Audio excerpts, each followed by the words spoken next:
gonna talk about our EM1 K-swap project. Don't worry, we haven't forgotten about the Prelude. We've just had this one a while. He's a really good customer of ours. We're just getting it taken care of. It's really close, so we're focusing on this. We have a good amount of parts for the Prelude. The next step for that is getting the engine sitting in there. I hope that to be sometime soon. So as for this thing, we've done quite a bit for it over the years. When he first started coming to us, it had like 240,000 miles on it. Now it's almost 400K, 378 to be exact. We've been servicing this for a long time, and he found us at our old shop. We were just a hole in the wall. Someone told him to come by to our shop, and we brought him in. The car looked really familiar because this car actually was stolen, like, I don't know, all of the other EM1s in existence. And this one, though, it was stolen and found immediately because it had low jack. And funny story is we actually know the person who stole it, and this car put them in jail. So, hey. As for the stuff that we were doing to it, one thing that's different about this K-swap is we actually used an EM1 radiator. We did that because we like the larger radiators for K-Series, which we got the hybrid racing AC kit, like the AC adapter kit for K-Series. The kit was great, except because we didn't put the condenser where they wanted it. We had to make new brackets and move the condenser, and we had to have one of the lines they sent us adjusted. It actually was lengthened so that it would go underneath the core support. Other than that, the power steering kit that we put on with the new pump from Hybrid Racing came out really nice. They kind of give it, it's arbitrary on where everything is. They give you creative justice on a lot of that stuff.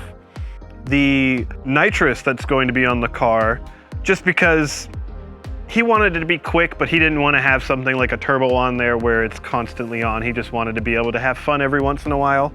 So we're doing a 50-shot direct port. We had an intake manifold already plumbed for the direct port, but I realized later on that it's an intake manifold for a electronic throttle body, so we had to get an intake manifold for a regular cable throttle body, which luckily enough, my forever project had one sitting inside of it. We also had to go to the junkyard for a few parts in here. Like we had to go for the heater control valve. The heater control valve was one of the things that I had to get way back. I think I took a couple from the junkyard. The power steering thing that I had to get was actually a line off of the power steering rack. And all I needed was the line that screwed into the power steering rack, because we put an EG subframe on this car with a Integra power steering rack. And so it had different fittings for the lines, and we needed one of the OEM lines for the hybrid racing kit. Around the car, we've done a couple custom brackets just because we wanted stuff in certain places, and making our own bracket was the easiest way to get it put there. The alternator on this car is actually a high performance alternator because the owner really likes his system. So he wanted to have some bump in the trunk. And the alternator had some problems because the stud off the back of the alternator is very close to the intake manifold. So we just made sure that that wasn't going to touch. On this car, as we preach for all Honda swaps, is Hassport mounts. We don't like any other mount kit available right now. The Hassport mounts seem to fit best, perform best, and are the most reliable thing we've used.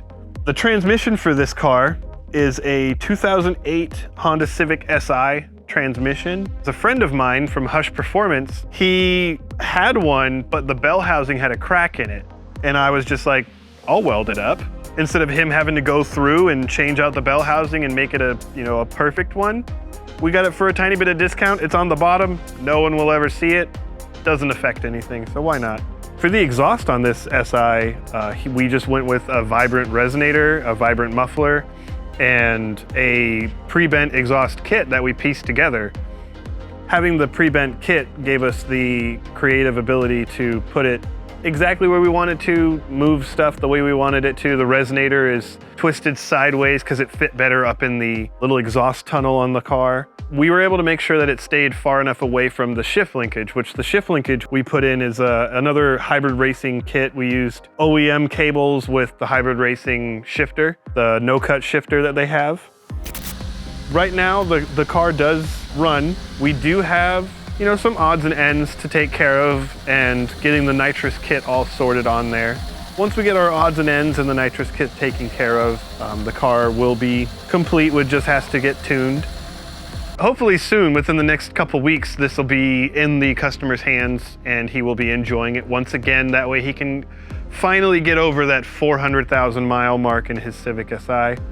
And we can get back to our Prelude build, and then I know within the upcoming months, we'll have a few paint jobs coming up. So since Fred is doing the paint jobs, he's gotten quite a few lined up. I think we're booked into February right now for people coming by. So there'll be some videos for that, but Prelude's coming back. I still want to see that thing running, and that will also be a paint job video. So, fun days.